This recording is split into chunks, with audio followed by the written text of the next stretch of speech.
Guys, kalian udah baca belum slide tentang kepemimpinan yang diminta Pak Ondi? Udah dong. Udah. Ternyata seru juga ya. Leadership tuh bukan cuman kayak soal jadi bos doang. Ya benar. Gue awalnya ngira tuh pemimpinan ya asal punya jabatan aja. Tapi ternyata lebih kompleks dari itu. Iya, kayak yang dijelasin di makalah. Pemimpin itu nggak cuma ngatur doang, tapi juga kudu bisa ngarahin, ngasih motivasi, bahkan jadi panutan. Betul, ingat nggak kata Drucker? Pemimpin itu ya seseorang yang punya pengikut. Simpel sih, tapi dalam banget. Terus Raven bilang, pemimpin tuh punya posisi, tapi juga bisa ngaruhin orang lain yang ekspektasi perannya. Jadi nggak asal duduk di kursi bos doang, ya kan? Dan Sears tuh juga paling keren menurut gua. Dia bilang pemimpin itu kayak all in one package aja, mulai dari ngarahin, terus bikin keputusan, sampai jadi pendorong moral tim. Kayak Superman versi organisasi.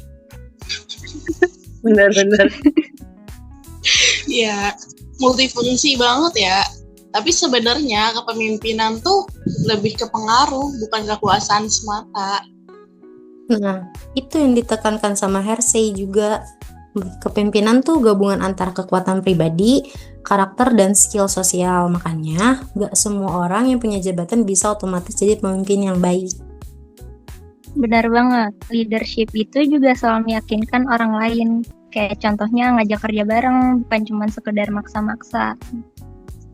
Gue juga suka bagian tujuan kepemimpinan, kayak buat bantu orang ningkatin motivasi, nyampein hasil, terus bikin lingkungan kerja jadi produktif dan positif.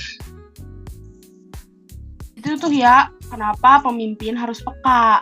Nggak cukup cuma pinter doang, tapi juga harus bisa bikin timnya tuh semangat. Lu pada inget nggak soal teori-teori kepemimpinan?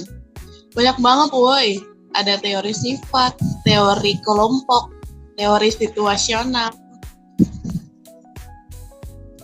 Kalau gue sih yang paling inget teori sifat. Intinya tuh pemimpin itu dilahirkan, bukan dibentuk. Kayak udah bawaan dari lahir gitu.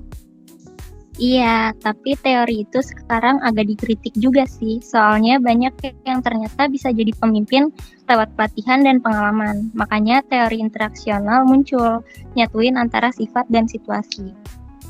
Setuju. Terus ada juga tuh teori kontingensi. Intinya gaya kepemimpinan harus match sama situasi dan tugas yang dihadapi. Jangan lupa sama teori karismatiknya juga.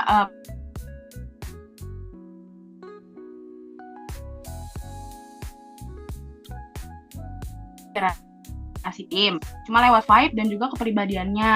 Kayak lo tau lah. Terus ada juga tahu yang bukan sama inovasi.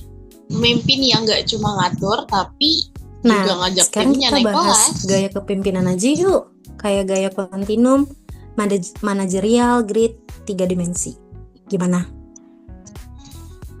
Kalau gue paling relate sama yang gaya 4 sistem manajemen. Soalnya dia fokus banget sama komunikasi sama bawahannya.